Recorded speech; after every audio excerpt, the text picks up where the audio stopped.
A return to the top flight for Jubilo Iwata and the defence of Vissel Kobe's title. Both start here at Yamaha Stadium on the opening weekend of a new J1 season. Welcome along to the action from Iwata on the Pacific coast in the Shizuoka prefecture. A top flight venue once again after just a solitary season away, thanks to a dramatic final day promotion as J2 runners-up at the end of last year for Jubilo Iwata. And it is a high-profile step back up to the big stage for the three-time J.League champions as they take on the reigning title holders who won it in 2023 for the first time in their history. The new boys against the champions on opening weekend in Iwata. Jubilo are back again at the top table of Japanese football. Well, they have previously been a dominant force, looking to re-establish themselves and end the yo-yo years that have followed more recently. Vissel Kobe have had their ups and downs too over an eventful history, but they currently sit at the summit of the sport in Japan. The first ever top flight title was claimed last season, 7 points clear of the rest. The challenge now is to try and stay there. Takayuki Yoshida's team have a target on their backs this term, and Champions League commitments to come later in the year. They started last season strongly with 3 straight wins and rarely looked back. Something similar could be crucial in the new campaign.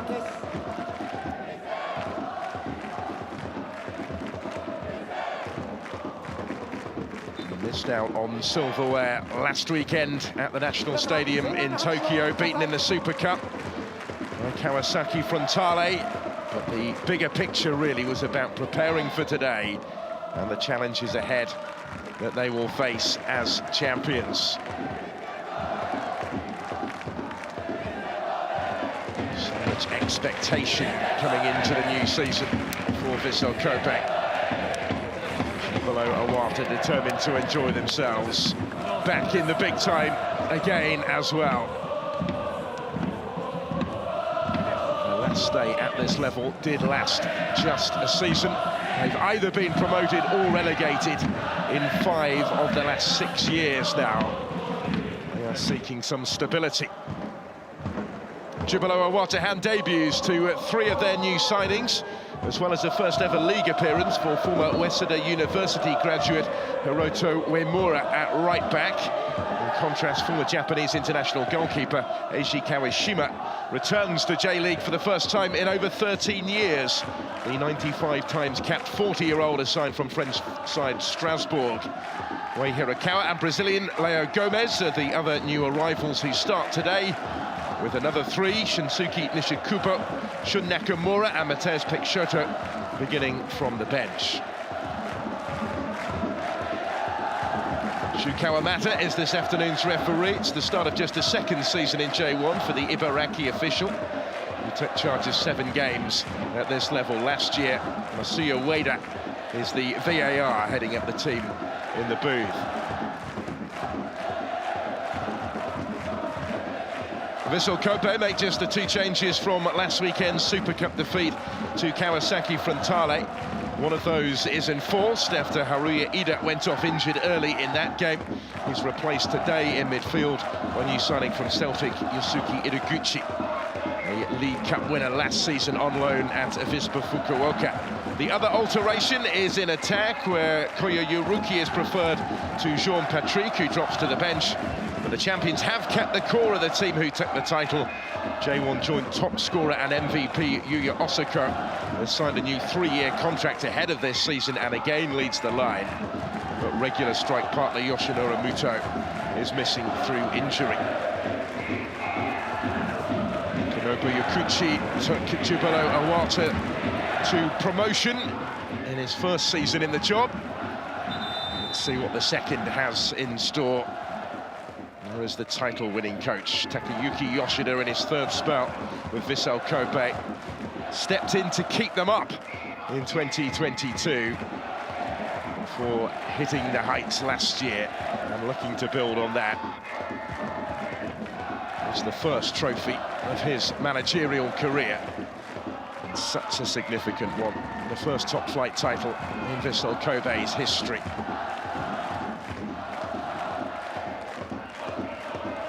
And it's days like these for which Jubilo Iwata strives so hard last season to make an immediate return to the top flight. Traditionally one of the more successful clubs in J-League history. Should be a fascinating matchup, this one, on the opening day. We are almost set for the start. Well, the pre-season preparations have been building to this. This is where the serious stuff starts. And it starts all over again for the champions.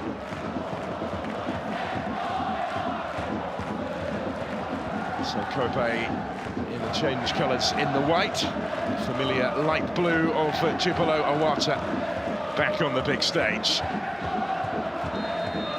The new league season starts here for Jubilo Iwata and Vissel Kobe. Both were celebrating at the end of the last one. The prize for promotion for Jubilo are days like these. A swift return to the top tier to take on the champions. Not a label that Vissel have worn before. Let us see how they handle it. It's what should be another fascinating campaign is off and underway.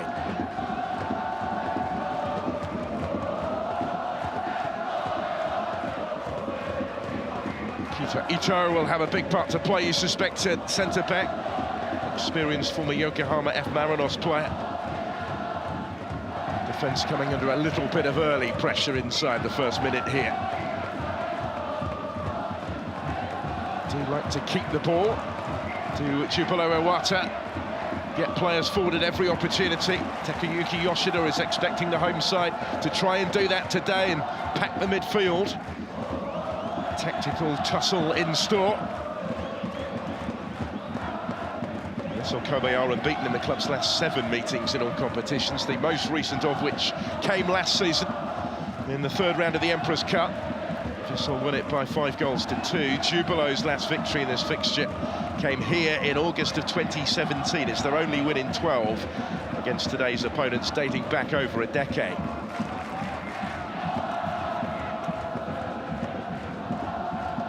Early touch for Leo Gomez, the only one of the new Brazilian signings, of whom there are 4, that has made the starting lineup today.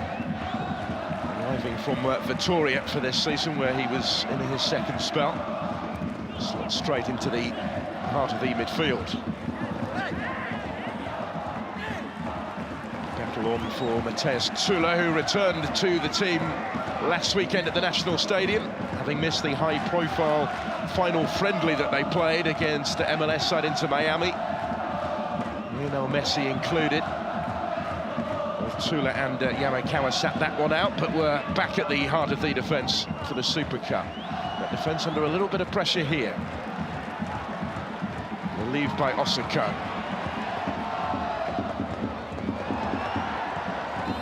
Sasaki was battling for it, he's going to get the decision.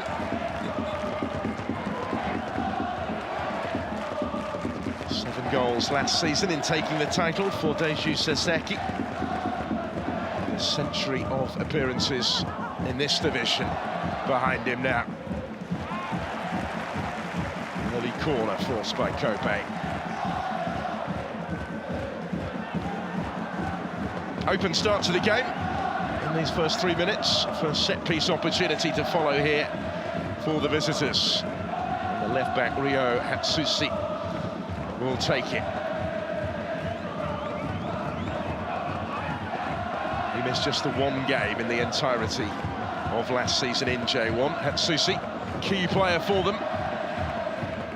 Much might depend on his delivery.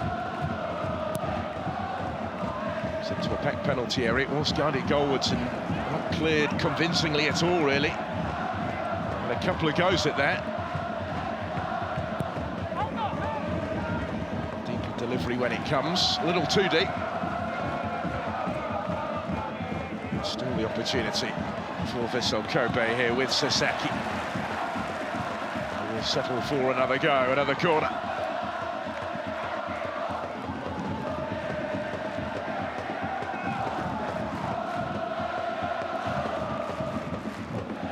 Kawa back doing his defensive duties there.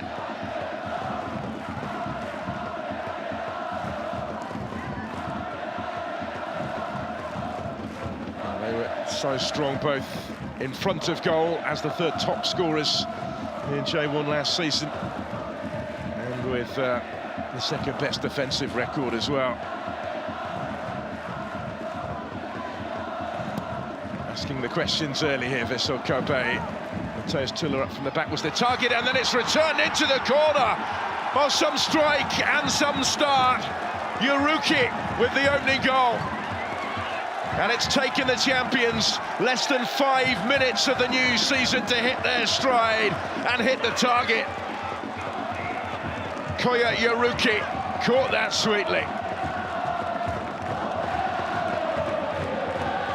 The corner had been cleared his way.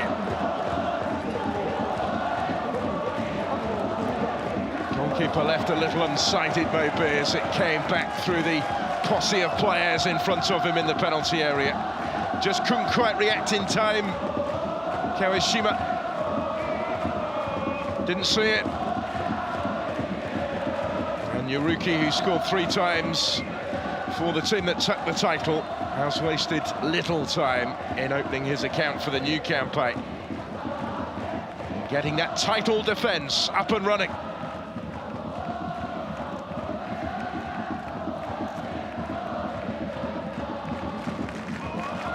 Wasn't involved last weekend in the Super Cup. He's stepped in today, taking the place of Sean Patrick in the starting lineup, and scoring for the first time since that aforementioned 5-2 victory against Jubilo Iwata back in July in the Emperor's Cup. His last 2 goals had come in that cup competition. It's his first in J1 since April of last year, in the home defeat against the then reigning champions Yokohama F. Marinos. Former Urawa Reds player has made the first significant contribution of the new campaign. Just the start that Vissel Kobe were hoping for.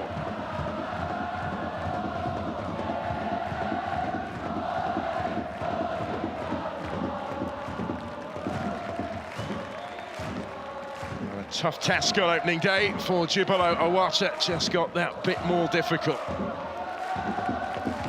Vissel slipping straight into their stride.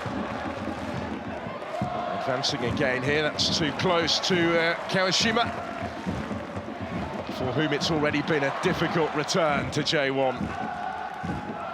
First appearance in this league after a lengthy career in Europe for the best part of 13 years.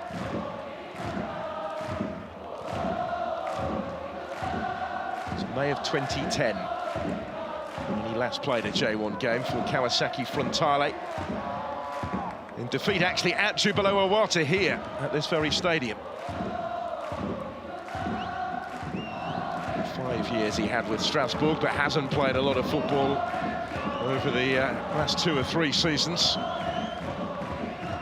Player who went to 4 World Cups with Japan, played in the first 3 of them. Jubilo Iwata trying to respond now. They have committed plenty forward to the attack, just not quite able to capitalise on it though. And that attack might now have to turn to defence again. Here's Saseki. Osako taking over and switching the play. 3 to aim for in the penalty area. It was a free header, effectively.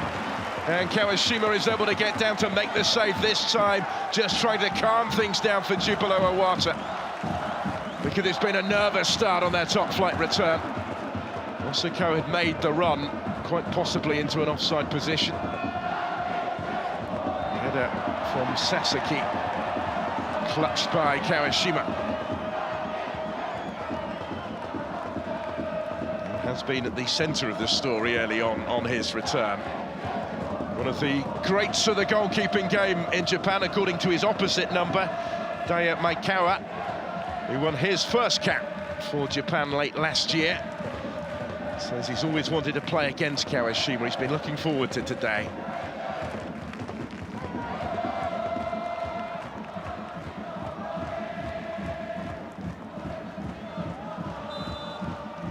Daya's dad, Kazuya, also a former Japanese international goalkeeper, just prior to Kawashima's career, won 17 caps for his country. And continuing the theme is Yoshikatsu Kawaguchi, the goalkeeping coach of Jubilo Iwata.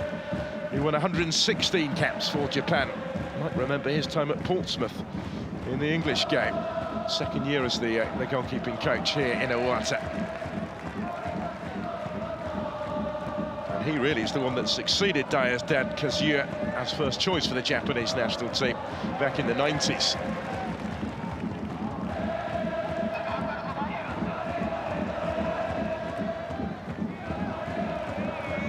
It goes towards Rio Germain to try and chase that one down. There's Tula doing enough just to get there first. Germain scored 9 times in J2 last season. He was their joint top scorer, matched by Matsumoto. It's remarkable, really, despite their free scoring season that they had. Top scorers at home in J2. But nobody in the side reached double figures in front of goal. They really were shared around.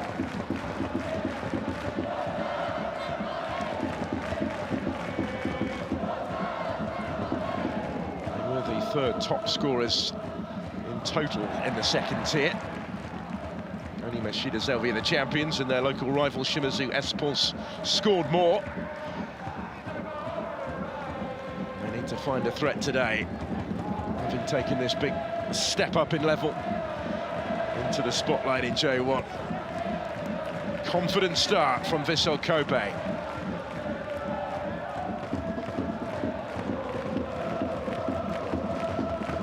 Criticised by their coach Yoshida last weekend for not being clinical enough, for not taking their chances in the Super Cup against a much changed Frontale team. Taking one already today, and here they come looking for more. Osako's touch will be cleared away by Ito. But run back at them here. Good delivery. Osako was in there, it's only been partially cleared. As far as Sakai to strike it. Forward from fullback. One of 4 Vissel Kobe players who made the J1 Best 11 last season. Kotuko Sakai. Osako and Yamaguchi were in there as well, so was Yoshinori Muto, the former Newcastle player who was the only member of that side that reached double digits for both goals and assists last season, but he's been missing through injury in pre-season, not fit to start the campaign. One of the reasons why Yuruki's got his chance today, he got his goal very early.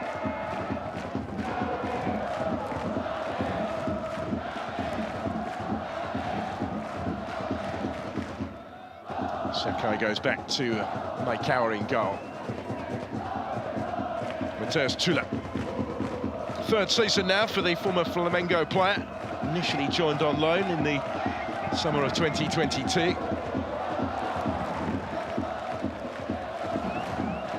and Yamakawa, the preferred partnership at the back at the start of the season, with Yuki Honda left on the bench.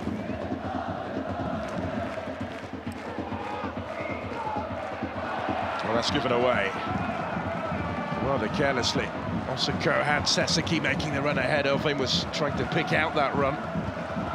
Nearly, but not quite.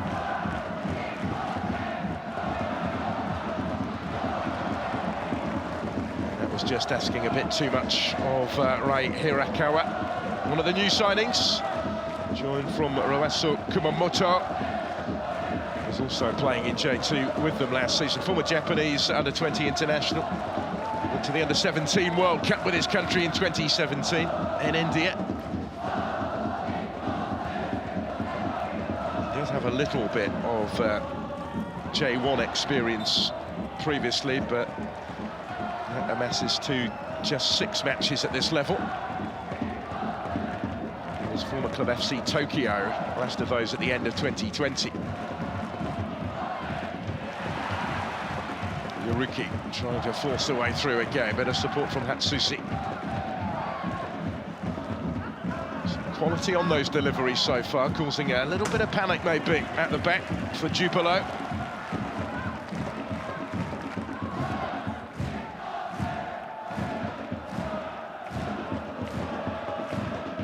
Ishikawa's major duties so far have been defensive ones.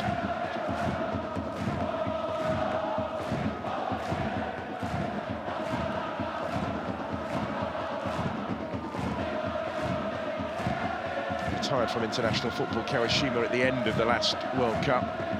It's the only one of the four that he went to where he didn't get a game. He's returned to J-League this season to try and play more regularly again before the end of his career. He's been kept busy in the early stages. From that sort of situation where they scored the opening goal, but this time Jubilo Iwata on the end of the clearance and able to bring it further away from danger, potentially to spark something at the other end. The last two games of last season to clinch promotion, only on the final day with a come-from-behind win at Toshigi. They still needed other results to go their way to clamber back into the automatic promotion positions. Finished above Tokyo Verdy only on goal difference. Actually started last season very slowly. It wasn't until late May that they moved up into the playoff positions for the first time. They were in the top two by July. Slipped away again late in the season before that rally to scrape into the top two and avoid the playoffs.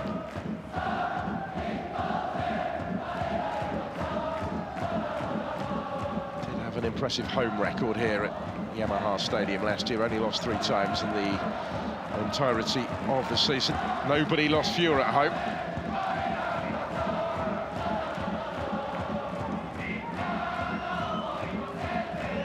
There's Uehara. Chipped in with 8 goals from that defensive midfield position last season, by some margin his career best. He never managed more than 3 before in a single season. It's his 10th year now as part of this squad. And Sakai just guides that back to Maikawa. The intention there is to return it to Gotoku Sakai, but he was under pressure. Here's Jermaine. Couldn't trouble the target with it, but he was alert to the opportunity to win the ball back initially, Rio Jermaine.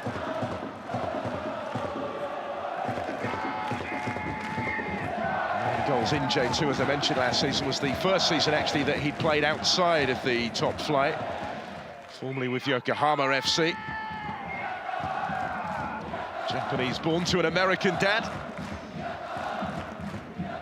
11 J1 goals to his name. He's actually played over a century of matches in this division, stepping back up to a familiar stage this season under Akinobu Yakuchi.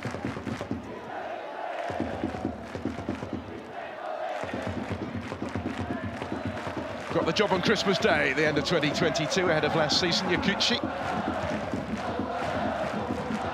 Successful first campaign it ultimately proved to be. Experienced coach with 15 years of service on the staff at Sanfrecce Hiroshima, and more latterly working with some of the youth teams at national level with Japan. Assisting Hajime Moriyasu, also with the senior side for a spell. Previously worked under him at Sanfrecce. It's the club where he spent his entire playing career.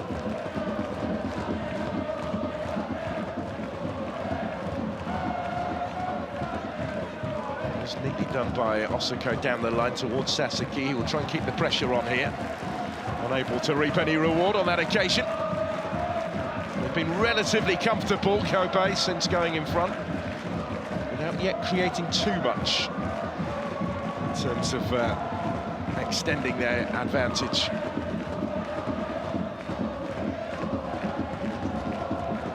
Yamakawa. Missed the middle part of last season with that broken metatarsal, but he was a regular at the start and the end of the season. Tetsushi Yamakawa. Start of his 6th season with the side, having risen through the ranks.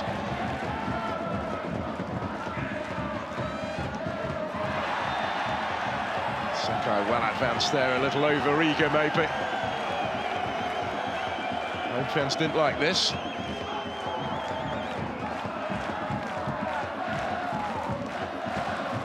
ball was there to be won, but he didn't reach it.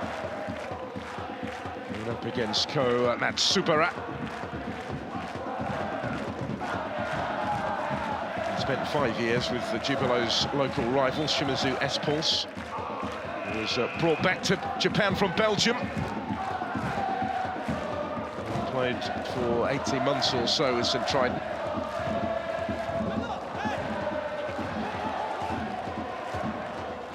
We'll look to take the throw quickly here. Free kick is given against Ogihara. He's taken over that number 6 shirt for this season after the departure of Sergi Sampa. Vissel Kobe moving on really from the era of the big name European players. And Andres Iniesta also left midway through last season.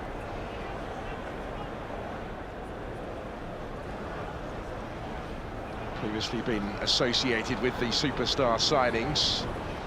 It's the more domestic core of players that led them to their first top-flight title last term.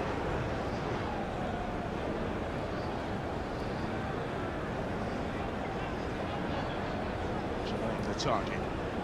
It's beaten in the air.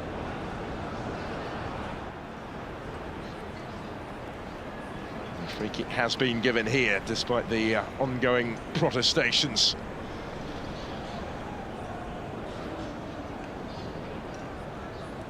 Ogihara was getting back to his feet when he was just caught. Important role to play in the heart of midfield. Up against Leo Gomez on that particular occasion. Gomez on debut. Played 21 times for Vitória in Brazil last year in his second spell there.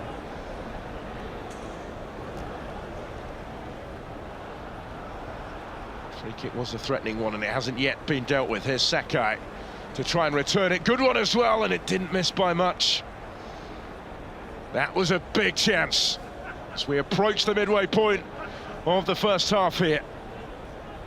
In between the two defenders, and would have backed himself to do better. Osako from there, put himself in the perfect position. Joint top scorer last season in J1 with those 22 goals. He and Anderson Lopez of F. Marinos were some way clear, 6 goals clear of Kasper Juncker in the scoring stakes. Osako voted the league's MVP, signing a new 3-year contract ahead of the new campaign.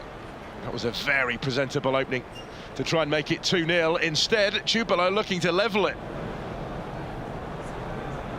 Straight at Makawa in the end.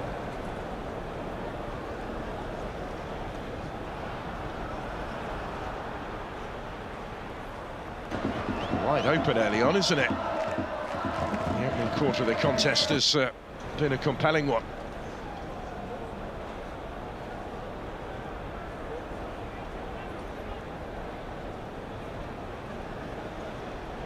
Still that early goal from Koya Yoruki that is separating the sides.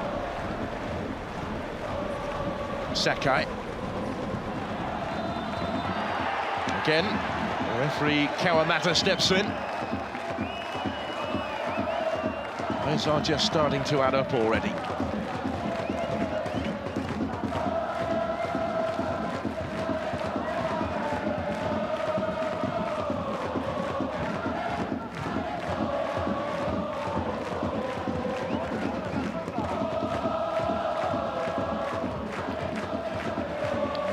For Kawashima to do, organising those in front of him.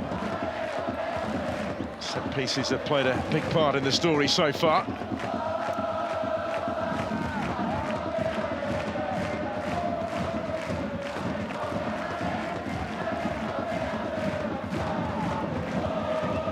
Ryu Hatsushi has come all the way across to take this. He's the set-piece specialist in this side.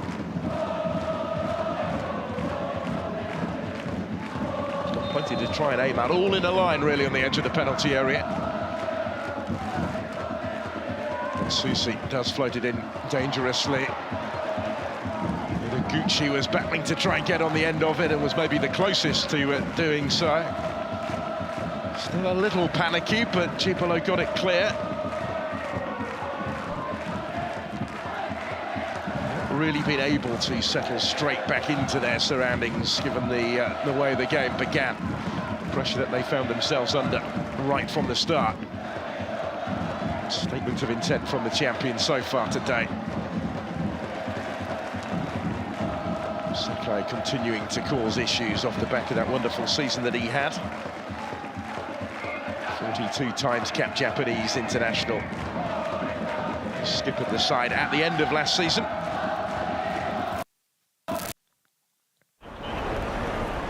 It's his 6th year back at the club now after he had that 8-season spell playing in Germany. Returned from Hamburg. He's been a regular ever since, over 200 J1 appearances now.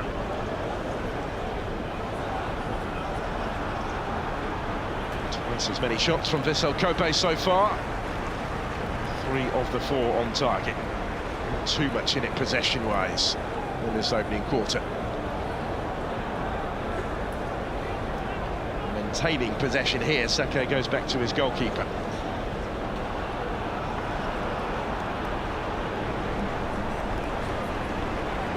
Already looked a bit sharper, Vissel Kobe, than last week in the Super Cup.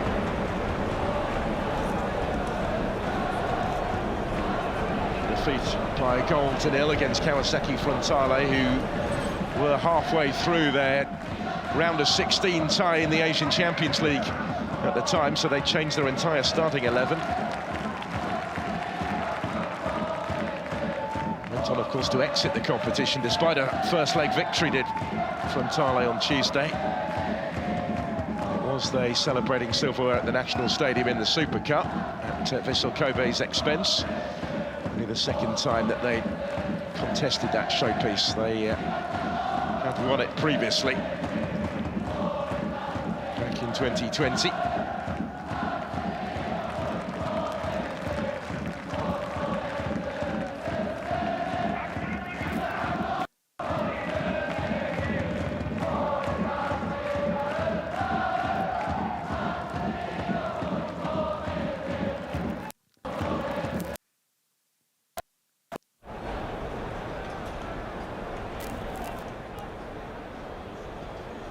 Sakai will get it back again.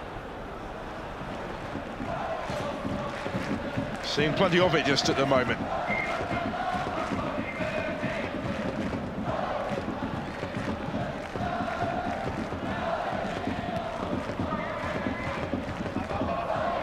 Here's again. And there was a foul in there on the fullback. Another free kick to Vissel Kobe. Again in the Jubilo half of the field.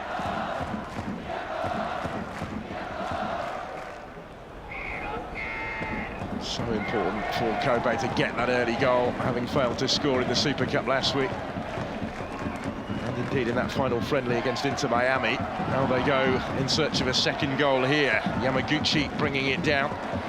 Slip through towards Yuruki. Return threateningly. Sakai will hoist it high. Good spell this from Vissel Kobe. Plenty forward in support of the attack, but the effort when it comes was never quite troubling the target. Susi would have backed himself maybe to at least have some further questions from this type of territory. He's always rising and never coming down quickly enough after that. Just the 1 goal last season from left back in that almost ever-present campaign. The victory against Shona Belmare back in April. They really are sensing the chance to score the 2nd here. Ohihara wanted towards Yuruki. It was initially towards Osako, just beyond him. Sasaki couldn't quite reach it. See how close he was to doing so. Small margins. Jubilo Iwata need to try and find a foothold, really. Need to try and relieve some of this pressure. This might be the way to do so. Spaces for them now in attack. Rio Germain. Options were arriving further forward as well. Cleared only as far as Uehara. Samuto over on that far side. Not quite precise enough to pick a way through, but they may well get another go yet. Out by Mateus Tula. It's time to take a touch, and it had the goalkeeper worried, that one. Maikawa wasn't sure quite where it was going. Ricardo Grazza, the centre-back who struck it, tempted into the shot here, and moved viciously in the air. It was always just going wide.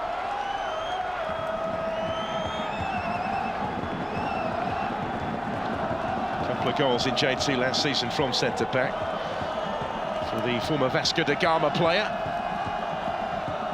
Earning some reward with the corner to come.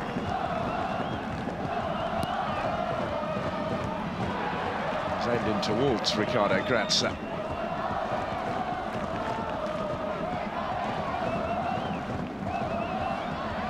That's Supera.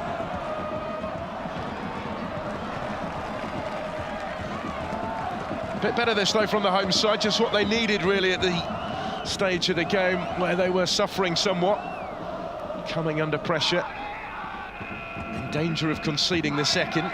Just given Vissel Kobe a bit more to think about at the other end. Here is Matsumoto, one of the chief threats in this side, you would expect, certainly, given his form of last season. Another with plenty of previous at the top tier as well. He's also played a century of games in J1. Here comes the counter, though, led by the goalscorer Yuruki. Sasaki in the middle taking a tumble off the ball. Stayed down at the end of that.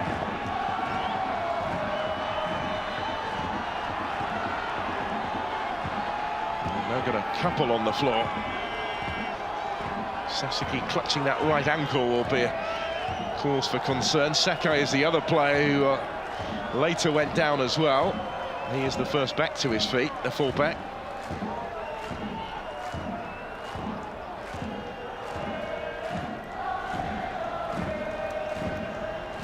A lot of work in pre-season in Okinawa, where they based themselves for that training camp.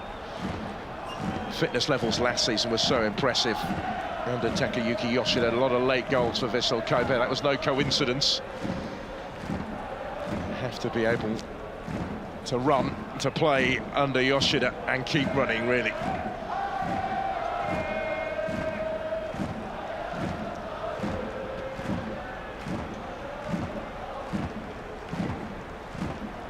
Ueda, the video assistant referee today, just clarifying, I think, with referee Kawamata, whether there was anything untoward in the way that Sasaki went down.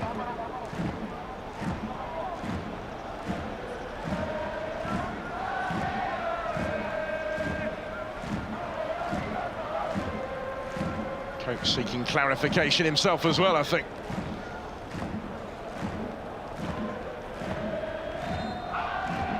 We'll resume here with Vissel Kobe on the ball with Yamakawa. Towards Osako. Comfortable for Kawashima.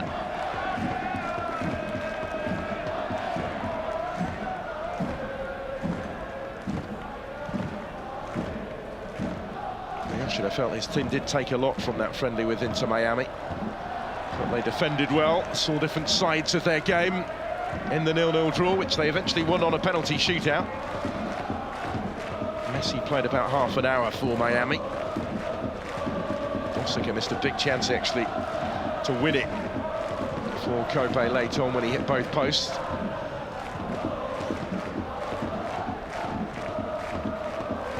But the result really that day was somewhat academic. Very different story today on opening weekend.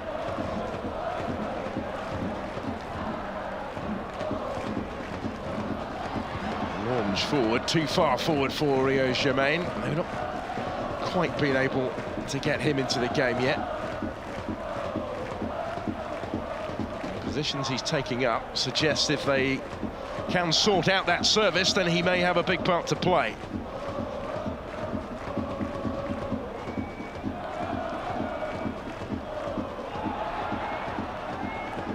Referee content to let this go on. There is Germain. Forward by Leo Gomez. Worked this well, and it's a good hit. Really caught hold of that one. It's as threatening, really, as Jubilo Iwata have looked here. Just teed up for the shot. Have the goalkeeper at full stretch, Rio Jermaine. Seeing it brush off the bar. Unlucky.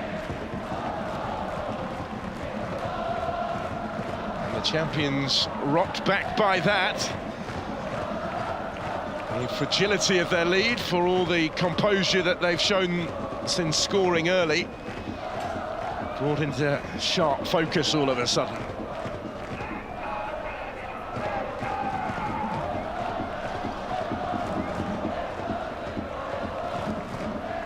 Sense they will need a second.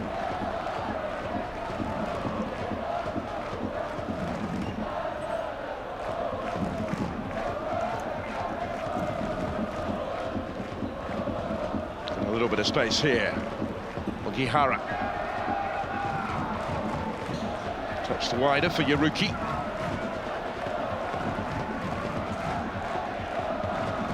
Takehiro Ogihara again. The one keeping things ticking over, really, in midfield.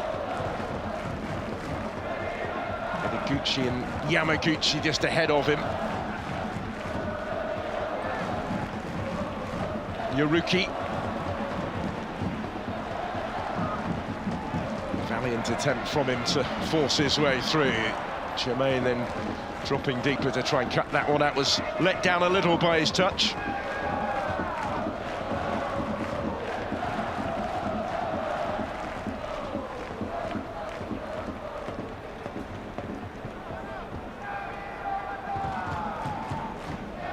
Yaruki starting to see a bit more of it again, the goal scorer. Does look a threat down the flank.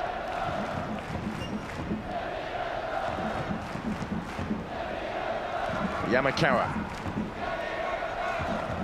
There's Sasaki. Still have it with Ogihara. More prolonged period of possession this for Vissel Kobe.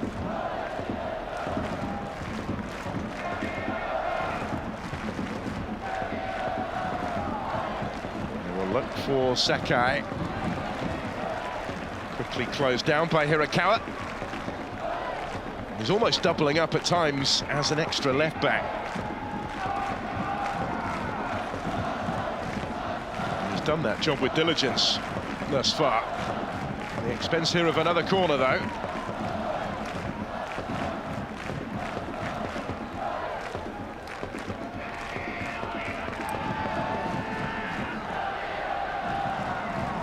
Their first 3 games last season, 5 of the first 6. Vissel Kobe in complete contrast to 2022, and they never really looked back. Desperate to get off to a winning start today in defence of their title. Still striving for this second goal here. And it goes towards that posse of players, but the referee's whistle also goes.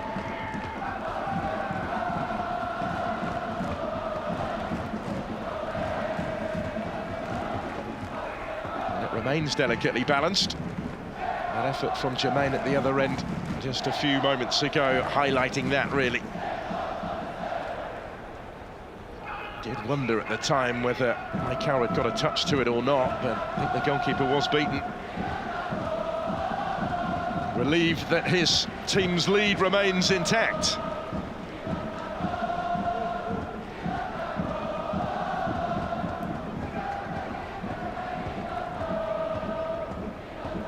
Jermaine again the target for Jubilo Iwata, champions of the J-League in 1997, 1999 and 2003. They won it 3 times in 7 years. They were runners-up 3 times during that same spell as well.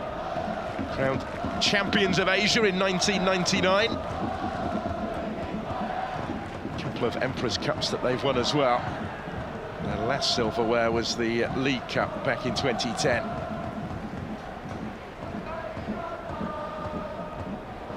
Certainly feel they are worthy of their place back at the top table of Japanese football.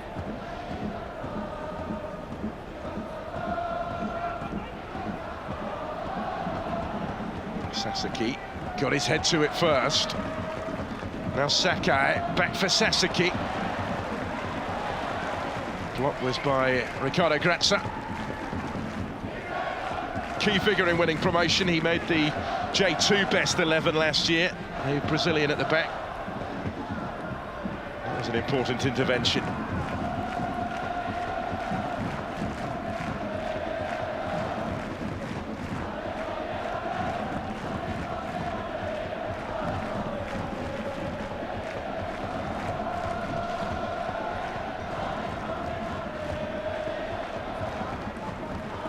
Forward by Sakai. Sasaki. Dominant territorially just at the moment, Vissel Kobe. And again by Sasaki, menacingly. Not as far as Hatsushi. Ogihara making himself available, and then he delivers directly. Kawashima punching it clear from under his crossbar. That was an awkward one for the goalkeeper. Awkward little stage of the game again for Jubilo Iwata, just being pinned back a bit as we head towards half-time here.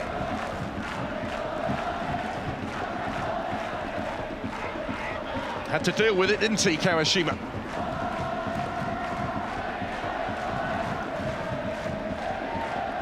Mention those 5 seasons he had with Strasbourg. He played for Liège and Standard Liège in Belgium as well. He had a stint at Dundee United, couple of years at Metz. Back in J.League after all those years away. Asian Cup winner with Japan back in 2011. So here comes the latest corner. Against partially clear as far as Yamaguchi. Returned by Hatsushi, good delivery. And the header, when it comes, is straight at Kawashima this time. A couple of openings they've had in that type of territory in this first half. And they've both fallen really to Yuya Osako.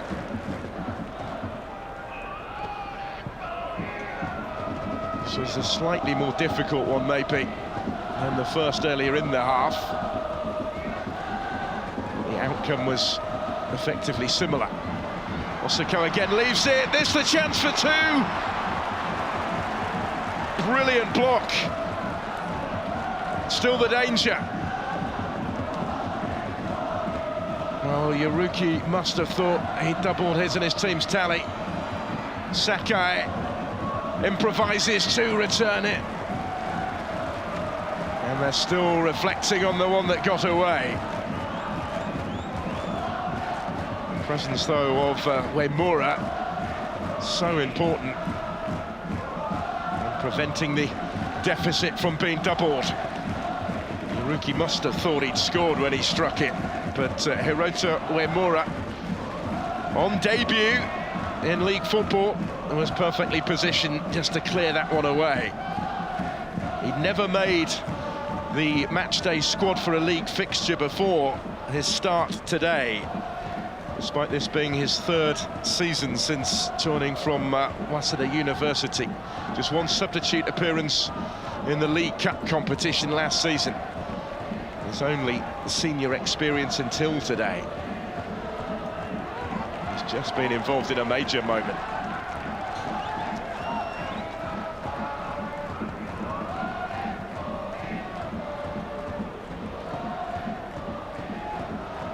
Leo Gomez. Jubilo Iwata got anything before the break to level this up again. Having survived that scare. Gomez and Wahara combine.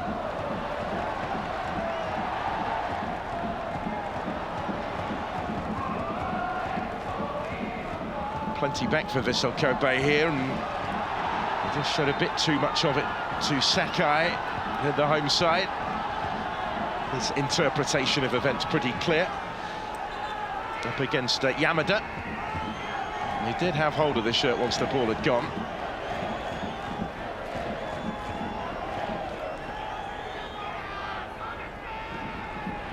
Vastly experienced club captain Hiroki Yamada is now in his 8th season back.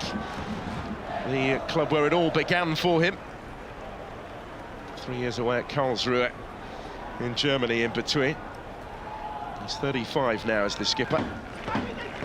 Score of 5 goals last season in that number 10 role.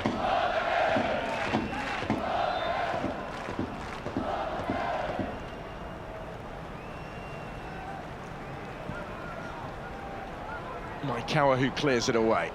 Looking for Osako, he's beaten in the air. Ogihara able to pick up the pieces.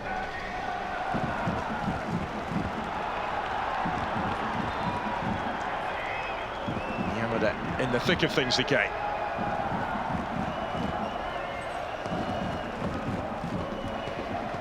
Goes in towards Osako, he was the initial target. Touch for Hirakawa as we go into 2 additional minutes at the end of the first 45.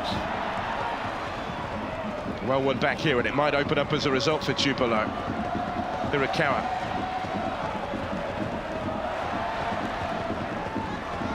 Real battle between he and Sakai. As has been the case for much of the contest so far. Although Sakai, the fullback, has been doing a lot of the attacking, and Hirakawa, the winger, back helping out his defence at the other end. There's signs that that is beginning to change. Jermaine there has come by some margin the closest to the equalising goal for Yakuchi's team.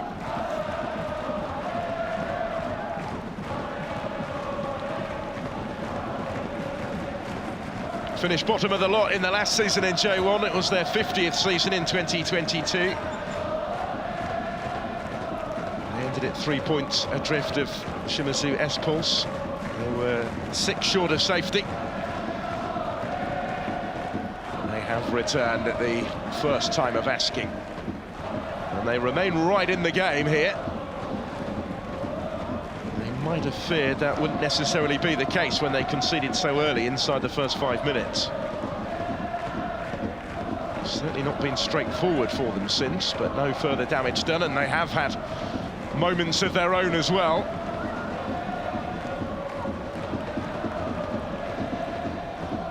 Yamaguchi getting a foot in. Sakai forward. Sasaki going down, feeling he was blocked off the ball there. Referee had a decent enough view of it and decides not to intervene.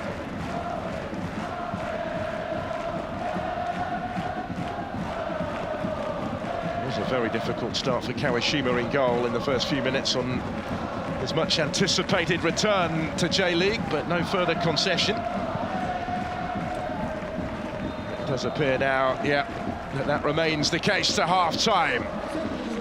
The early goal from Koya Yoruki remains the difference. Fine strike when the corner was cleared his way from the edge of the penalty area. He's come closest maybe actually to extending the advantage with the one that was cleared off the line by Uemura. Osako with a couple of headed opportunities saved by Kawashima. Jubilo Iwata though with moments of menace of their own as they try and grow into the game back on the big stage. They hit the bar through Rio Jermaine, but for the most part they were on the back foot in that first half, trying to get to grips with the champions. Just to the big stage once again, and they will certainly feel that they are right in the game at half-time at Yamaha Stadium. It is Jubilo Iwata 0, Vissel Kobe 1.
2024シーズン J リーグタイトルパートナーは明治安田。オフィシャルブロードキャスティングパートナーはダゾーン。トップパートナーはアイデム。ルートインホテルズ、イオン、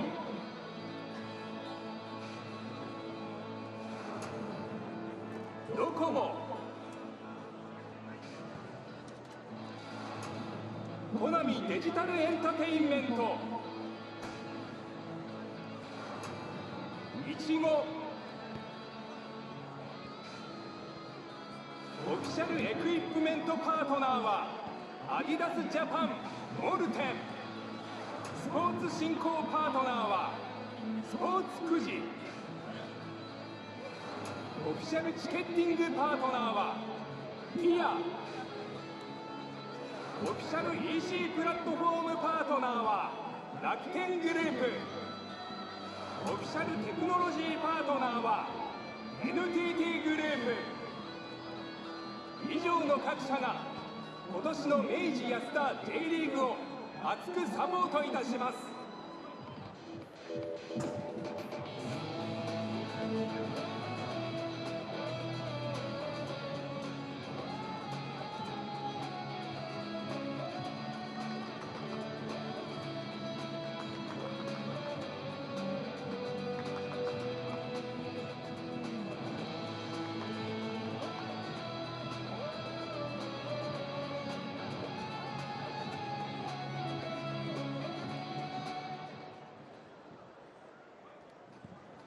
ジュビロフリー Wi-Fi からお申し込みをいただいたプレゼント抽選会の当選者はジュビロ公式 X、ジュビロ公式アプリ、第4ゲートを除く各ゲートでの掲示にて当選番号を試合終了までにお知らせいたしますのでご確認をお願いします。またジュビロ Wi-Fi に接続された方全員にジュビロ壁紙をプレゼントします。当選者はインフォメーション横までお越しください。機会は試合後半戦30分頃から試合終了後30分までとなります。なお、景品の受け渡しは混雑が想定されますので分散してお越しいただくようにご協力をお願いします。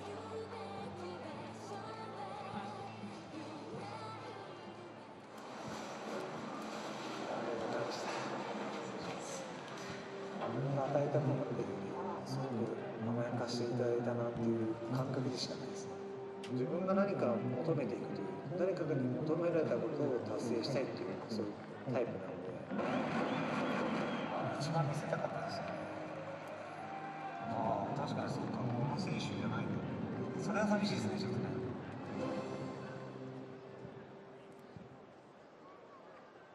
今シーズンもスピラスピカがジュビロファミリーとしてシーズンソングを担当してくれることとなりました。2024シーズンソングはファイヤースピリットです。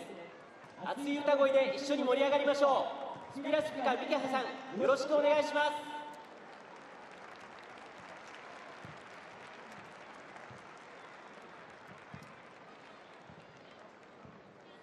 ジュビロサポーターの皆さん、スピラスピカとジュビーズです。よろしくお願いします。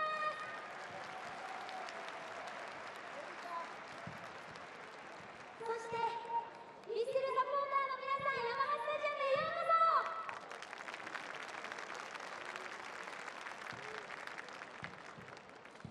開幕戦ハーフタイムライブ、この曲で一緒に盛り上がっていきましょう。ファイヤースピリット。J1 のステージ、ひるむことなく皆さん立ち向かう準備できてますか？ここにいる全員で戦っていくぞー。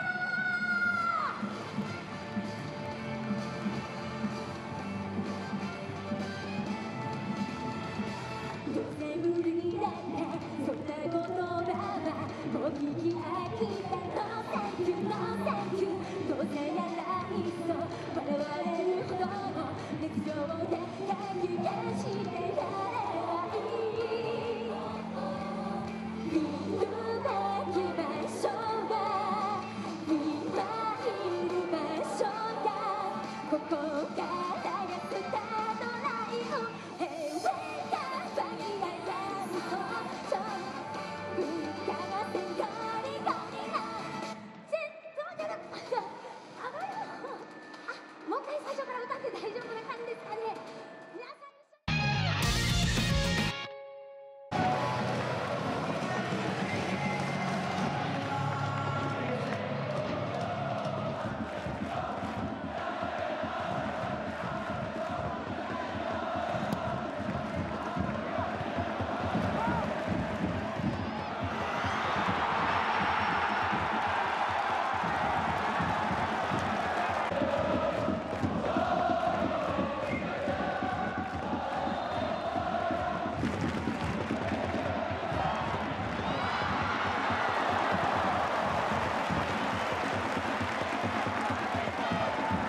2024ジュビロシーズンタイアップアーティストスピラスピカと J ビズの皆さんに今一度大きな拍手をお送りください。今シーズンもよろしく。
So almost set for the start of the second half then, and a change from the home side. Mateusz Peixoto on for a debut in place of Hirakawa ahead of the start of this second half as they trail by a 1-0.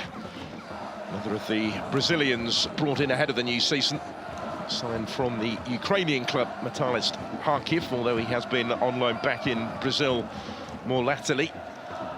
He is on in place of Hirakawa for this second half. Jubilo Iwata trailing from the 5th minute onwards. No damage done beyond that, though, and they came so close through Ria Germain to getting themselves back on terms in that first half. Yuruki's goal that separates the sides. He too was close to another one.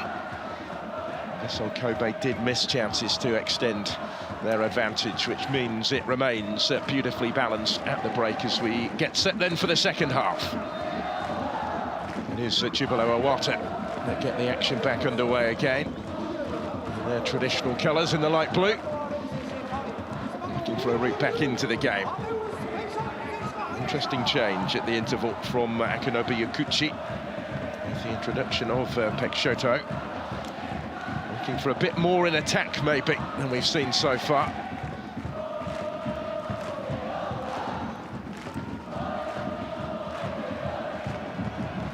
Immediately on the front foot here, the home side, trying to take the game to the champions. Now an attacking team, really under Yaguchi. That mentality runs right through the side. We saw it frequently in J2 last season. Difficult, of course, to maintain that at this level, particularly against opponents of the calibre that they're facing today. But that is the challenge for them. As Yuruki covers good ground for Vissel Kobe. Nobody on the end of that, though.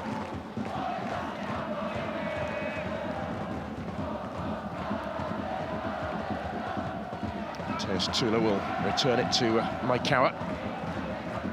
That scare with the one off the bar from Jermaine, but that aside hasn't really had too much to do in the Kobe goal.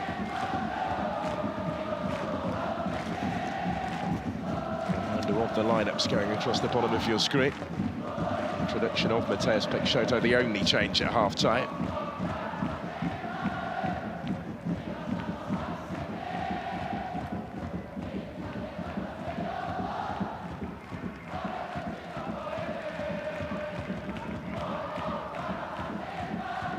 Peixoto expected to go up top.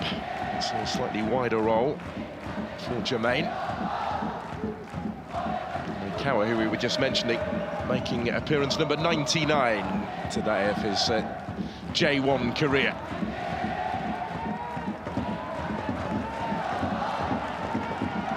His team advance once more with Hatsutsi this time. Delivering in towards Osako, it came through for Sasaki. Had to strike it first time. Some power behind it, but straight at Kawashima.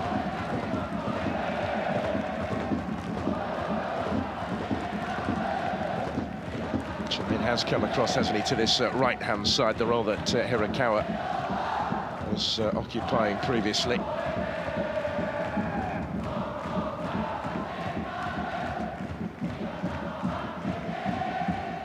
Samoto going to the other side as a result of that reshuffle, and Mateus Peixoto up top.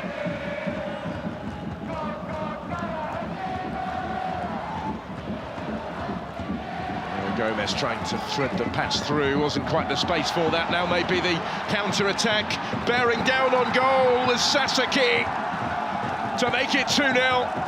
Jubilo Iwata were hoping for the offside flag. Sasaki scores, and again Vissel Kobe strike early, just as they did in the first half. They've doubled their advantage in the opening exchanges of the second period here. Played from just inside their own half, but he was onside, I think, anyway. Even if that hadn't been the case, and slotted it in with some composure.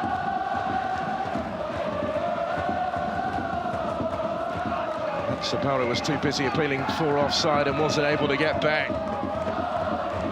And a lot of time to think about it. Deji Sasaki.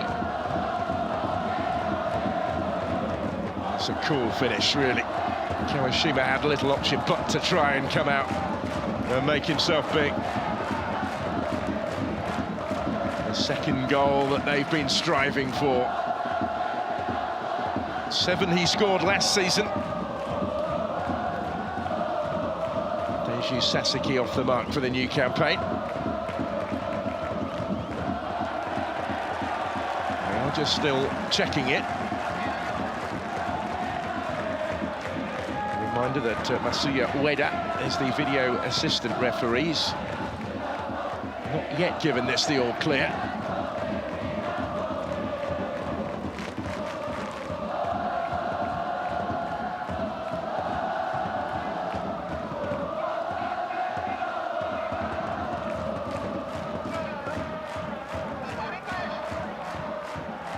Looked like he'd managed to stay on side.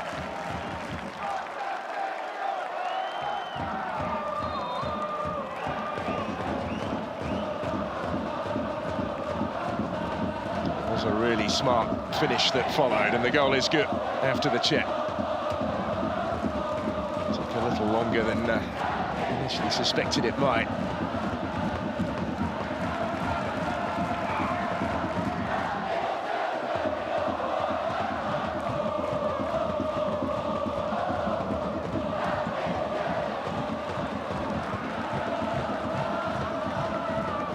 So it's a long way back, isn't it, for Jubilo Iwata from here. They were showing signs in that first period that they could be capable of getting themselves back on terms. They weren't threatening frequently, but on isolated occasions they served notice of intent.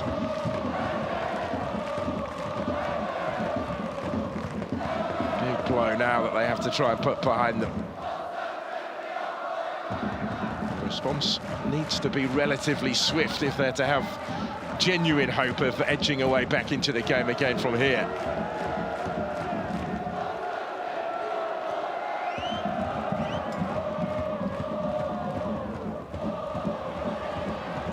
Rio Germain looking as likely as anybody to make something happen for his side. It's a little heavy from Matsupara over on the other side. Referee content to let that go. And Jubilo Iwata have it back. Was in a position of some promise initially. Promise that they're not quite able to make good on.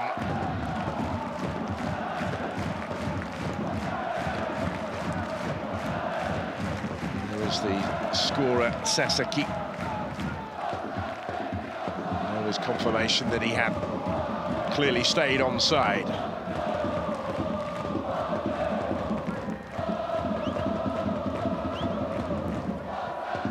First goal since he scored twice in the 3-1 win against Kashima Antlers in October. He did score in his first start of last season as well. A year ago at Consa.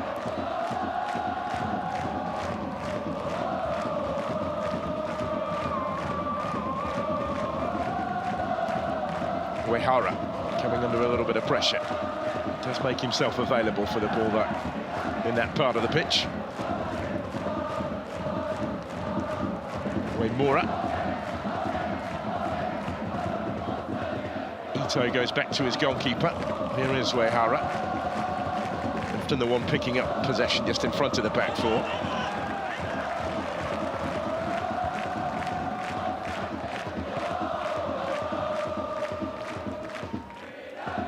Since they did need the security of that second goal, the champions, now that they've got it though, Teska could, in theory, be a bit more straightforward from here now. And it goes again, this time from Yuraki. Was well defended, but maybe it has come at something of a cost. It's Ricardo Grazza who's down.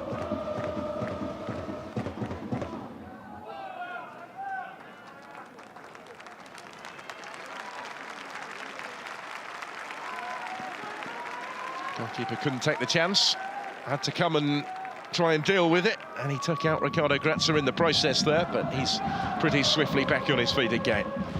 Gives the thumbs up to Kawashima.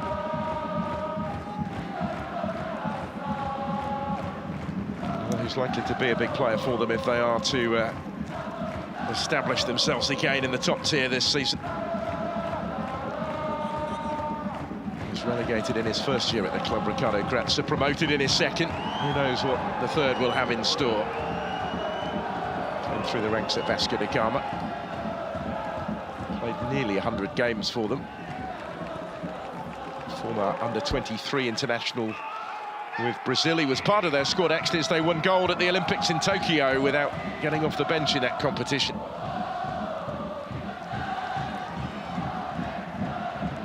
Uehara. Did well to get his foot to that first, but it's a bit unfortunate maybe that nothing more came of it.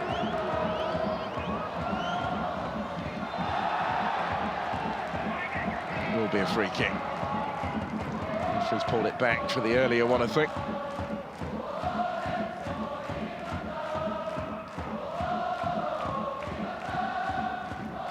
Caught from behind by Osaka.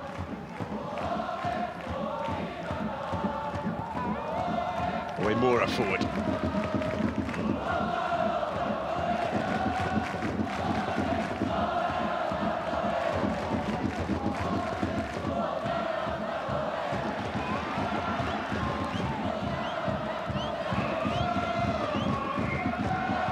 Yamada found himself in a tight spot on the touchline. His experience likely to be important this season.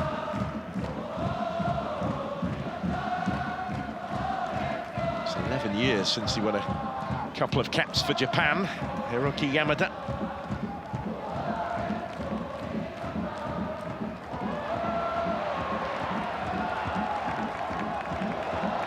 Sakai did well to win it. then has conceded the free kick on halfway. The ball had gone, but the referee had spotted it.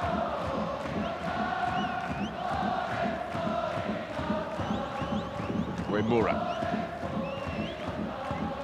And again. First couple of campaigns in and around the squad were on loan from Waseda University. He's now a permanent member of the senior setup here and afforded his opportunity for the first time today. He was on the books of Yokohama F. Marinos as a kid, actually. Senior debut had come as a sub at Sagan Tosu. The League Cup in May of last year.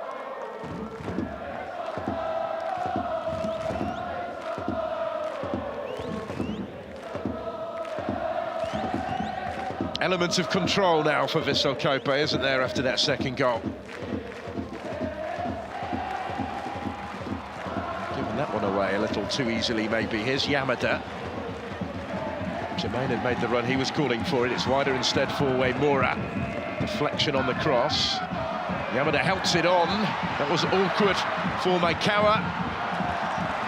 Shot when it came was from Matsubara. Struck it flush, but now has to hurry back in position again after it was blocked away.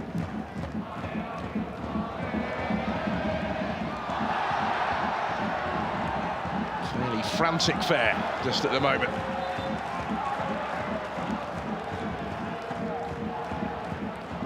Uemura feeling the effects of that particular coming together. He's not the only one. They're both fully committed to this before the collision. Uemura and Yuruki, and amicably enough between the pair of them.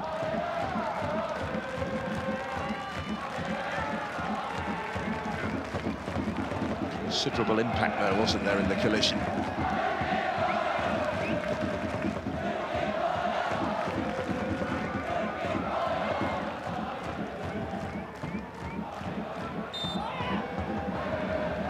Determined to enjoy the day on their return to the top flight. High-profile fixtures such as this with which to begin. They won't be facing the champions every week.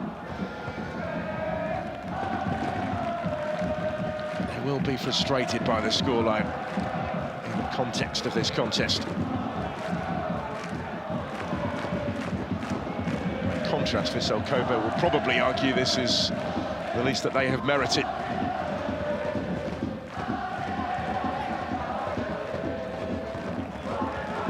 Extra quality count on occasion. The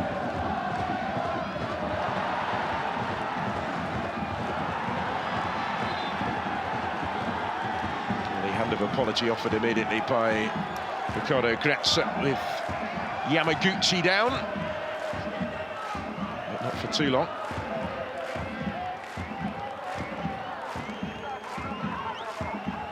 He found himself in a bit of a sticky spot there, the centre back, against Yamaguchi.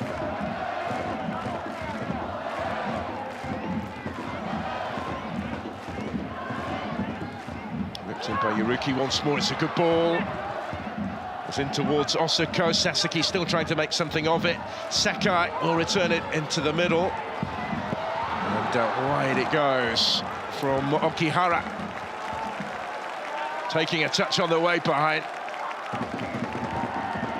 And plenty of players in promising positions in that particular passage of play. The initial cross just over the head of Itaguchi. It was cleared only as far as Okihara. May well have been going in. But for that block behind. An hour in Iwata, and the champions looking to put this almost beyond doubt with another one.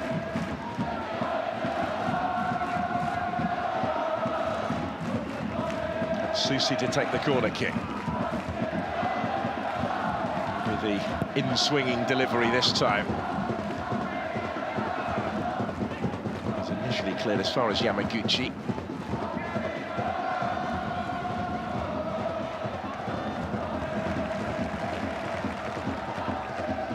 Is the only one who'd stayed back in goal.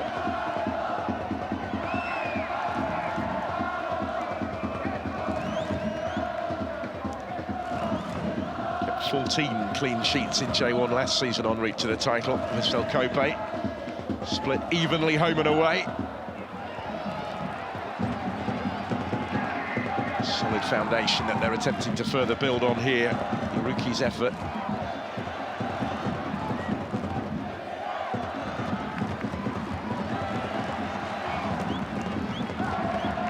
Oimura was dispossessed. Touching there for Ideguchi. It's in towards Yuruki. Quite come off through the middle this time, but they do look a threat.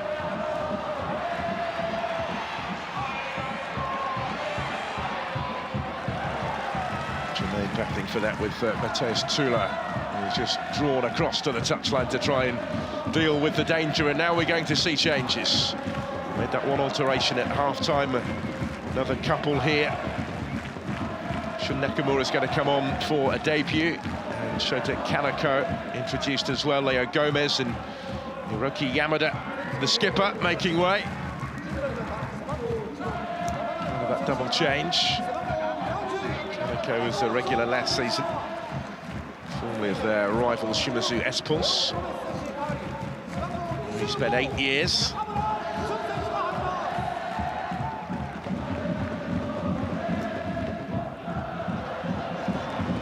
Legs to try and generate some renewed impetus in the game for Jubilo Iwata. It's been a difficult spell for them since the second goal went in.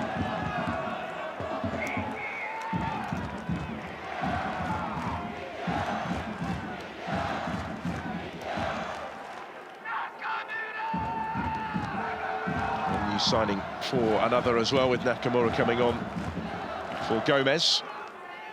Joined from Avispa Fukuoka, with whom he was a League Cup winner last season.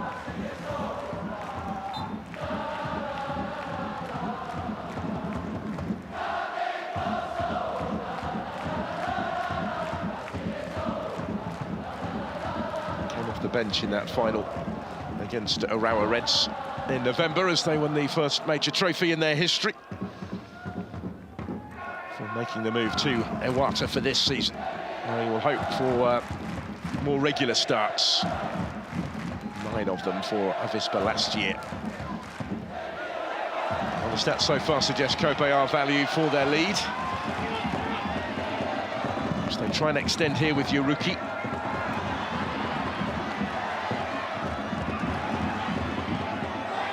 Moore is still with work to do. It's very quickly closed down as he attempted the clearance there. Yamaguchi making the best 11, as I mentioned, last season in J1 for the first time in 6 years. A really important role to play, didn't he, in their title-winning success.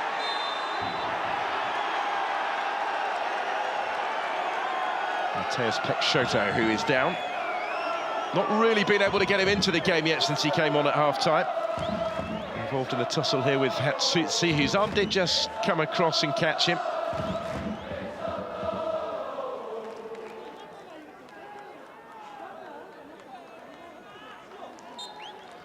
couple of lone spells back in Brazil for Peixoto, having scored 14 league goals for Metalist Kharkiv in the second tier in Ukraine a couple of campaigns ago.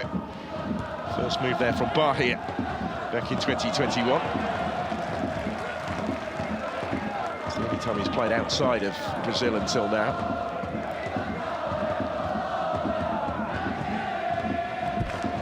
It's certainly been a productive market for Jubilo Iwata over the course of the off-season. Source of 4 of their new signings, because they do have history in that respect. Dunga, a title winner with them back in '97, and they won their first J.League crown. He's been back visiting his former club this week. Told he's here somewhere today, watching the game.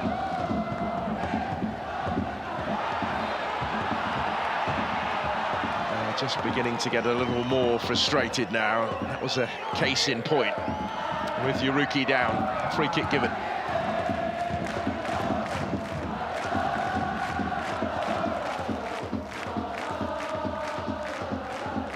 It's the likes of Dunga that just remind you of the illustrious past of Jubilo Iwata, how successful they were, certainly in that 7-year spell where they won 3 titles.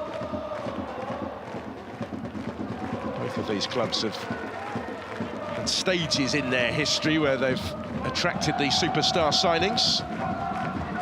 Vissel Kobe more latterly. Era that ended really with the departure of Andres Iniesta. Next of David Villa, Lucas Podolski had gone before.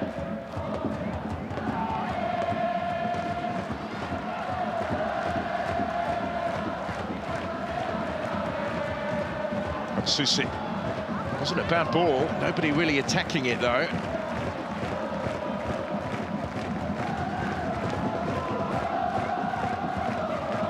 There's an argument there that the corner was unnecessarily conceded, but Super decided he couldn't take the chance. Don't think he got the shout. We reach the midway point now of the second half, with those travelling fans in really good voice and enjoying their afternoon on opening weekend.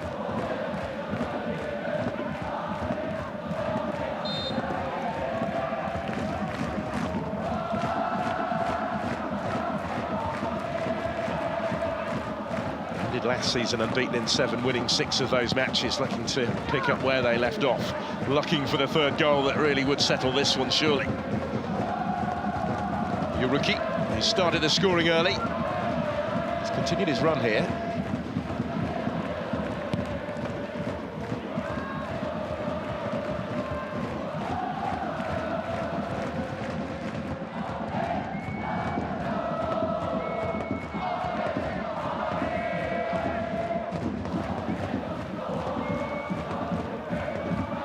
Since Jermaine hit the bar in the first half, has Maikawa's goal really been threatened.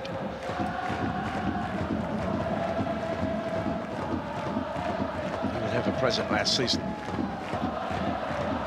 Kept all of those 14 clean sheets that I talked about. Certainly want to start this season in similar style as well. He's on course to do so. Here's Osako.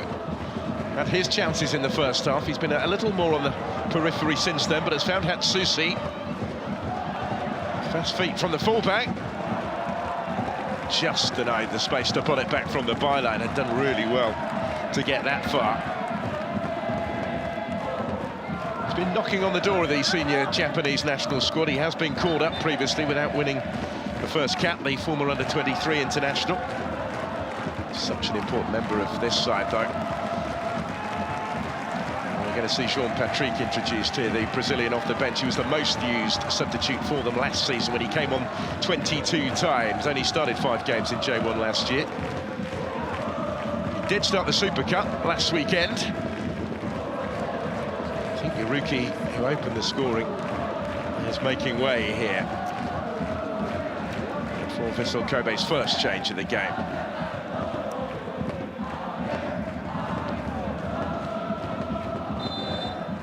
Second season for Jean Patrick since the switch from Cerezo Osaka.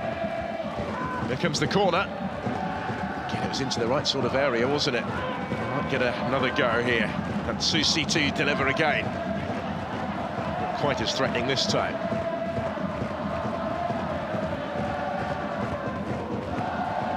Sakai.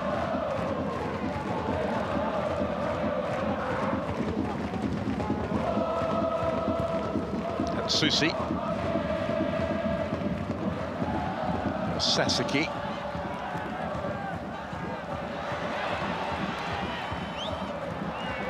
Jermaine's switching it wider. He did have options here, had a bit of room in which to work as well. Doesn't look particularly likely more latterly, but if Jubilo Iwata can get a goal back at this stage, then it really could set up a dramatic conclusion.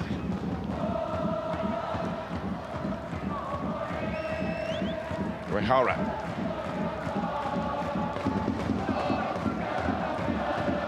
And again. A free kick given.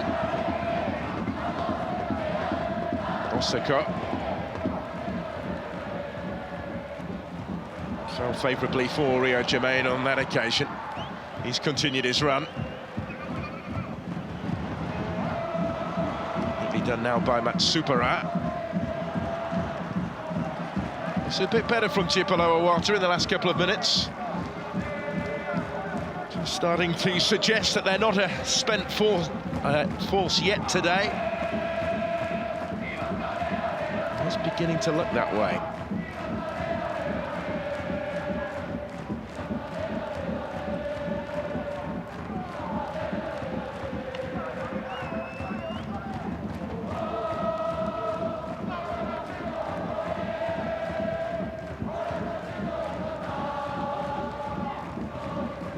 Confident enough in possession, Jubilo here, but more is required. It is a sellout today, not far short at all of the capacity at Yamaha Stadium. This atmospheric home of Jubilo Iwata, as it has been since it first opened 45 years ago. Good ball from Jermaine.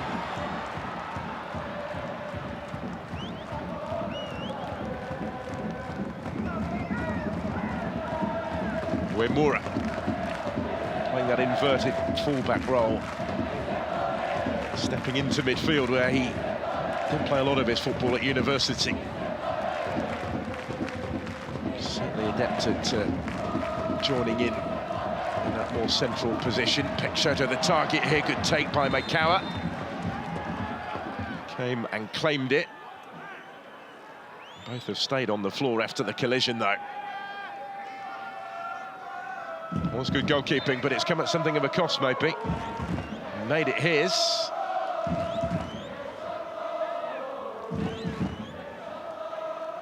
It does look as if Maikawa has come off the worst, with Matheus Peixoto back on his feet already, but the goalkeeper with an issue.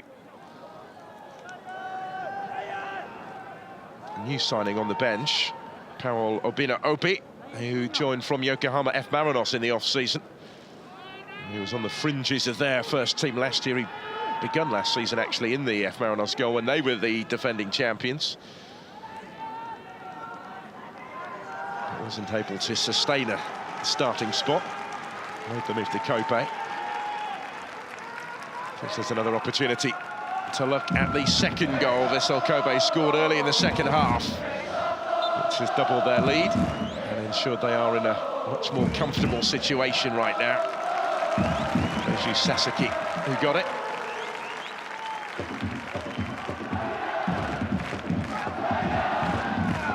Trying to answer his coach's call for a more clinical edge in attack that he certainly felt was lacking last week in the Super Cup. Another change being made here. Furukawa is on for Matsumoto. So he's really struggled to get into the game.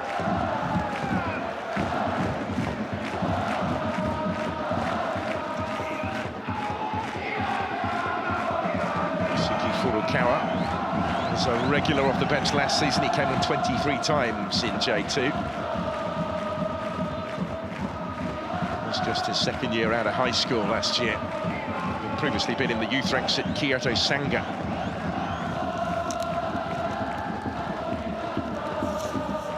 Seven previous appearances the year before in J1 as his first year as a professional.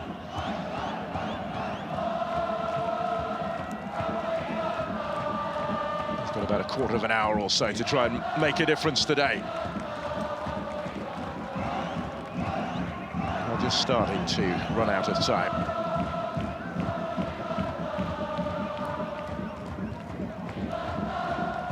A bit of the belief ebbed away when that second goal went in.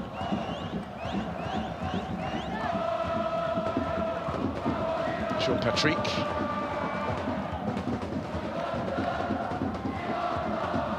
Got the touch to it.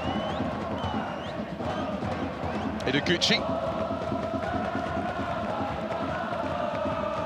The only new signing to start for Vissel Kobe today.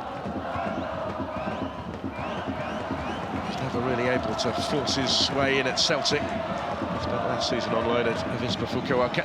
So a permanent return to J-League was always likely ahead of this campaign. Now they've worked this well. Here's Peixoto. Prodded his way by Wahara. That's better from Jubilo.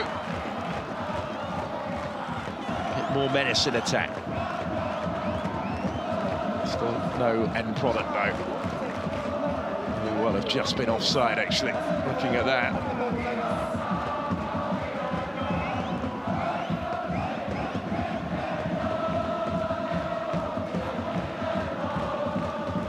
Interesting to see the part that he has to play going forward this season. They've lost their chief creative threat really from the promotion-winning campaign. Yuto Suzuki claimed 10 assists last year, the joint most in J2. He moved on to Shonan Belmare. Likely to be a big miss. Sean Patrick tries to provide the cross here for Kobe.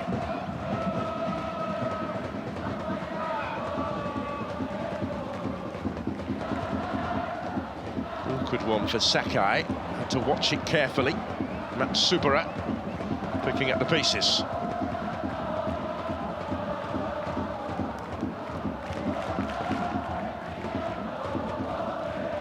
Kano Grazza. Ito alongside him at the back.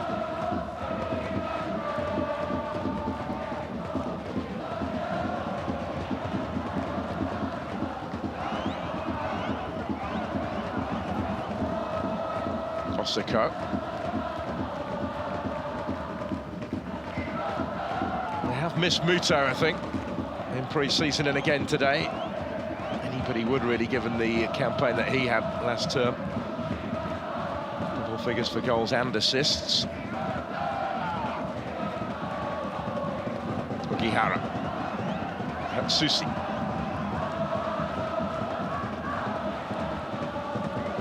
Susi does have plenty to try and aim at. Sean Patrick nearly got on the end of that. Ogihara once more. Hatsusi. He's seen plenty of it just at the moment in advanced territory. Ogihara will swing it in threateningly towards Osako.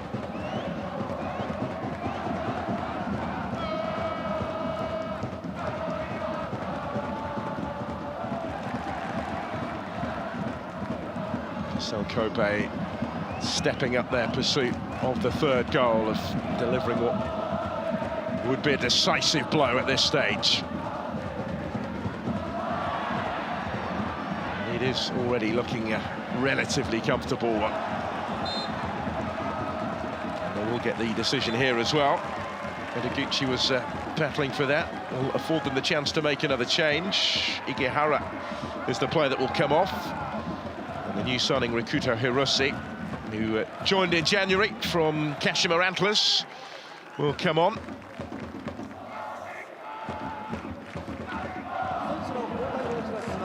Those brought in to bolster the squad, to increase the depth really ahead of the continental commitments to come later in the year as well. 4 years he had with the Antlers, a title winner in 2019 with Yokohama F. Marinos. And we're going to see Taisei Miyashiro as well in place of Osako up top. Miyashiro signed from Kawasaki Frontale for this season. He was called on early against his former club in the Super Cup at the weekend. He was the replacement for the injured Ida at the National Stadium. The Shikubo on for Uemura, for Jubilo Iwata as well, as the changes keep coming. Another of the new signings, the Shikubo, joined from JAF United in J2 for this season. Hasn't played since June though. Previous campaign cut short halfway through.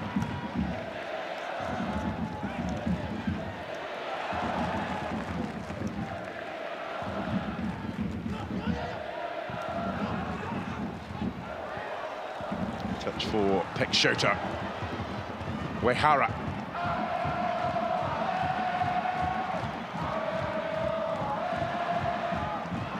Uehara had continued his run. That's really well worked. Beautiful in the build-up. Cross was in towards Jermaine.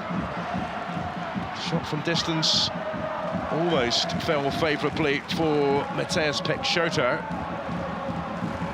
Just wasn't quite able to bring it under control.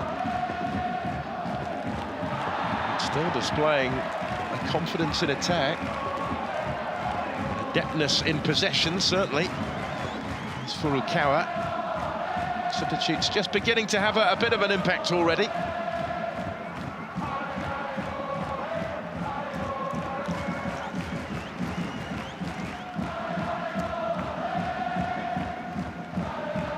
are still hopeful of some reward from their afternoon's work, those home fans. Promising position for them to try and conjure something here.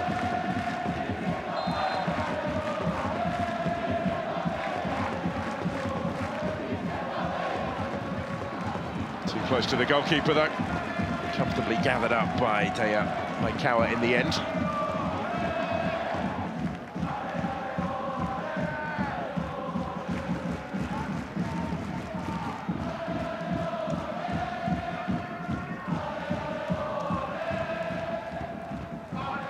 I feel really that they have to make situations like that count. Jubilo, if they are to harbour any hopes of a dramatic late response. Time is not on their side today.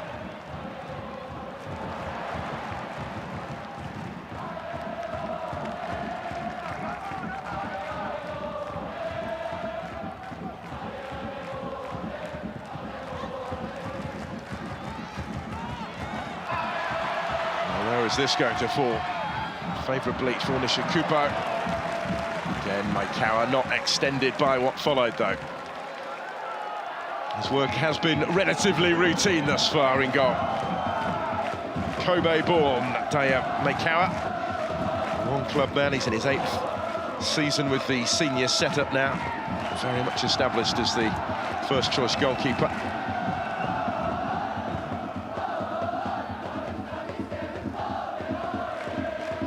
Probably just as well at the moment. With Shota Arai, his backup, ruled out with broken jaw. Suffered, we understand, in training. He's brought in for this season to provide the backup.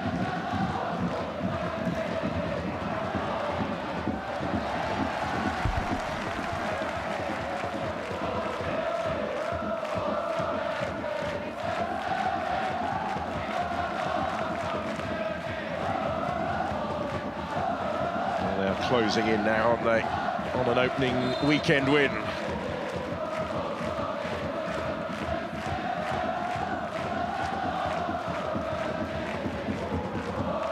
Maybe a tall order to match the super start that they had to last season, but it is very much the target for them.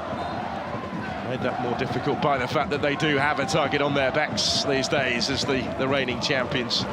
Really interesting to see how they deal with that. It's not a scenario they've ever had before, whether it will weigh heavily or not, or give them the confidence to kick on, try and establish a dominant era in this division. It's a big ask, and of course the title-winning season last year was such a big turnaround from 2022, when they finished down in 13th in the table. Relegation danger at one stage before Yoshida came in and turned it around. It's Jubilo Iwata asking some late questions here, trying to sustain this period of pressure in pursuit of something back.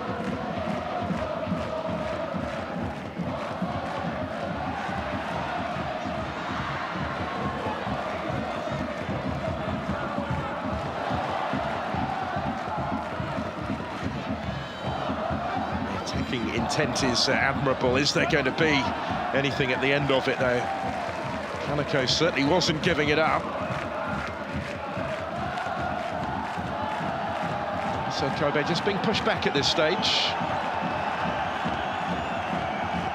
Might be partially pliant in that, psychologically, as much as anything else, really, now that they're so close to the win. They want to hold what they have and see the job through. Almost twice as many shots, exactly twice as many on target. More chances created for the visitors, who try and create another one here.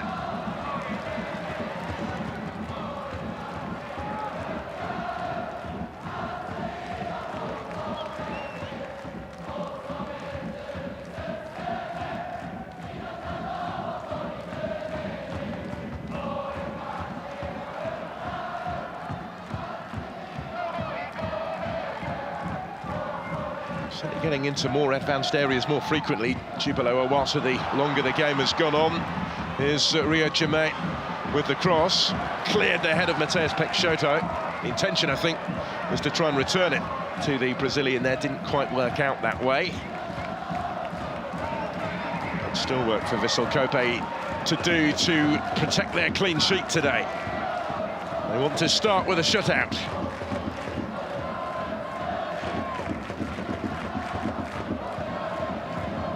They lost one of their last 12 league games last season. So important that they start with a win today.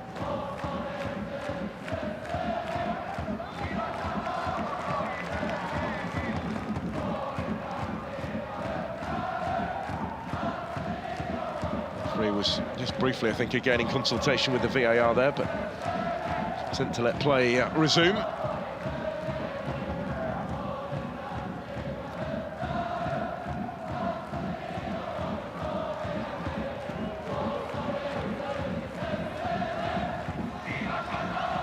Maybe those added commitments later in the season for Vissel Kobe.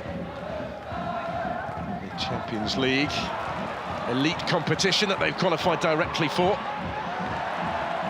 Elite competition for next season. They did reach the semi-finals in 2020. They were quarter-finalists in 2022 as well on the continent.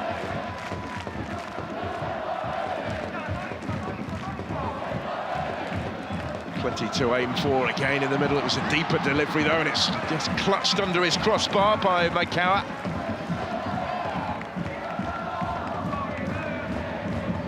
Jubilo Iwata continuing to give this a go.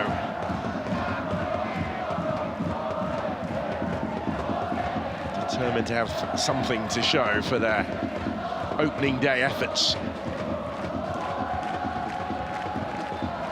Probably looking as likely to score as at any stage of the game, but approaching the type of territory where it might not be enough now anyway.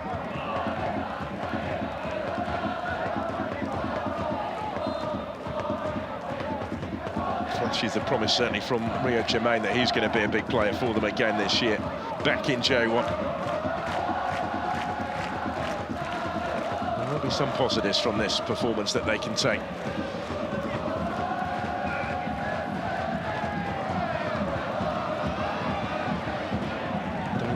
To do is concede again right at the end.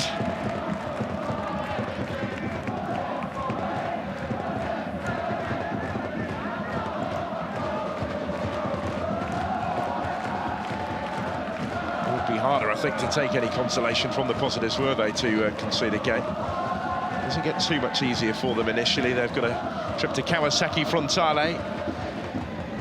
The Emperor's Cup holders, Super Cup winners last weekend, that's next up for them. Next weekend. Next home game is against Kashiwa Reysol, which is one that they might harbour more realistic hopes of taking points from.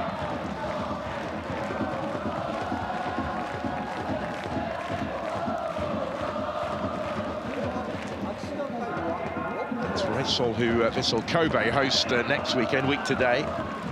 So we go into 6 added minutes at the end of this one.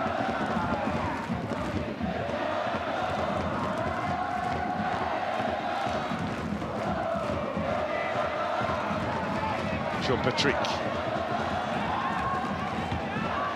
Very close to having got out of play the ball there, but he still has it here. Quite able to make the most of it. Now maybe the counter didn't break for Matheus Peixoto.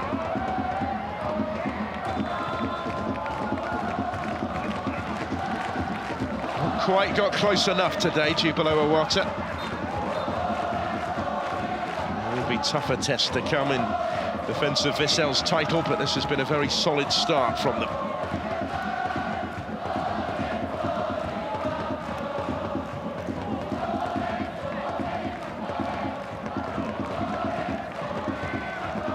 Jubilo Iwata, as I say, have been determined to try and enjoy the occasion. Jubilo meaning joy in Spanish and Portuguese. Trying to bring back of their promotion. Yuki Honda is on, in place of Sasaki. Just for the last few moments, really. Extra defender into the fray.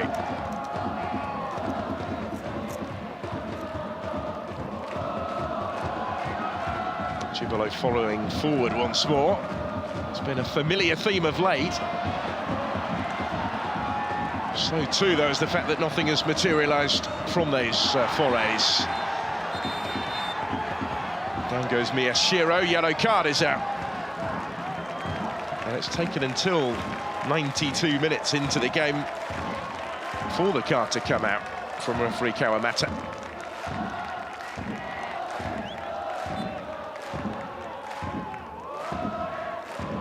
A couple of goes at that.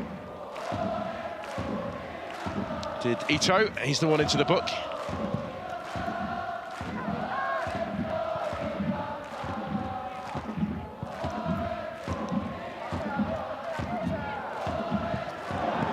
Straight through to Kawashima. Susi, who hit it, looking to have the final say in the scoring in stoppage time. Didn't extend the goalkeeper with it. He had a little bit of space to strike it.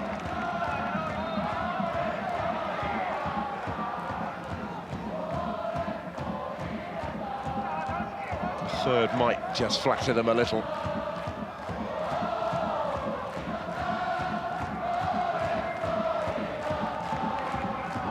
Has always been the sense, I think, that had they needed it, Vissel Kobe might have had another gear or two to go into.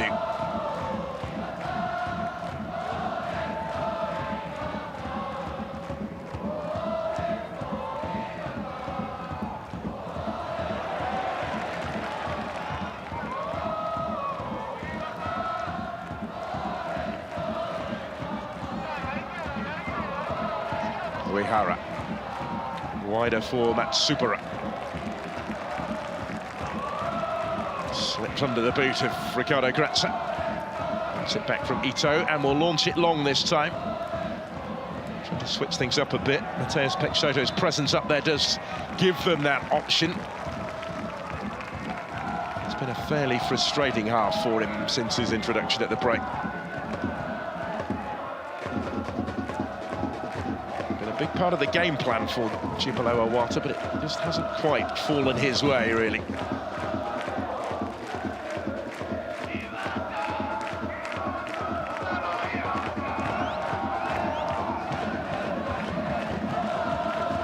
Vissel Kobe's recent dominance in this particular fixture set to continue. 8 unbeaten now against Jubilo Iwata, dating back to the summer of 2017. Just one defeat in 13 meetings. Paths don't cross every year, such has been the recent yo-yo nature of Jubilo Iwata's history. But before that, they were ever-present members of this top flight for 20 successive seasons. In fact, they had the opportunity, actually, to be founding members of the J-League, which they declined.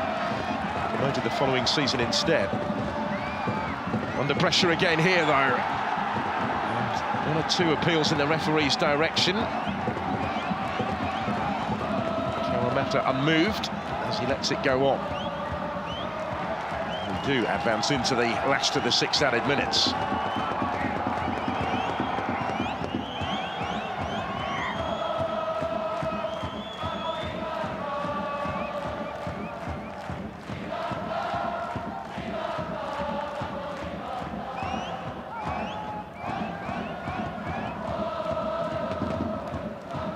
Vissel Kobe defence has dealt with that sort of ball pretty impressively all afternoon. Still got a bit more to think about here, though.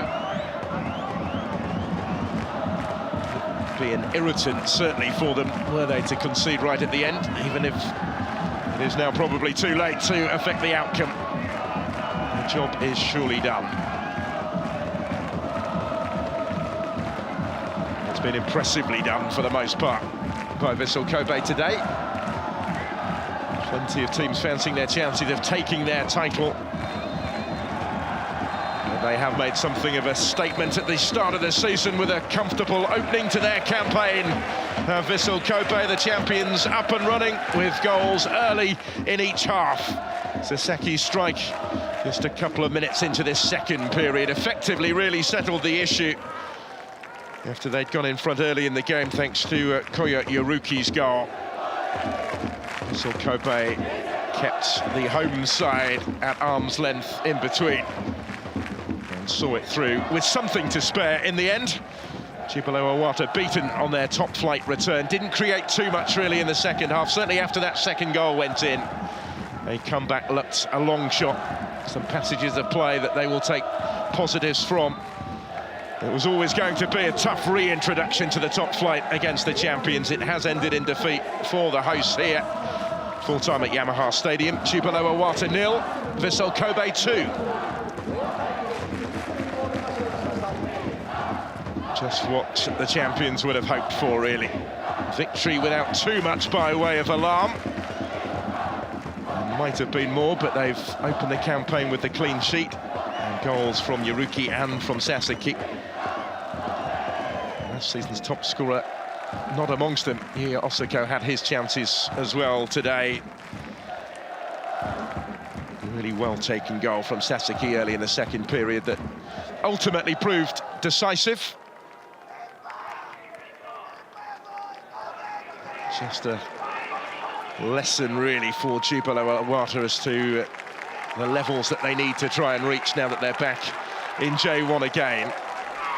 Let's get some reaction for you. 開幕戦、昨シーズン J1 王者としての強さを見せました。ご自身のパフォーマンス含め、チームの仕上がりどう感じていらっしゃいますか？そうですね、去年のシーズンで良かったことを今年のキャンプから引き続き、積み重ねてきたんで、それが開幕戦で出たっていうのは本当に大きいことだと思いますし、なかなか開幕戦って難しいんですけど、こうやってアウェーで勝てることですごく勢いが出るんじゃないかなと思います。そして見事先発起用に応えました。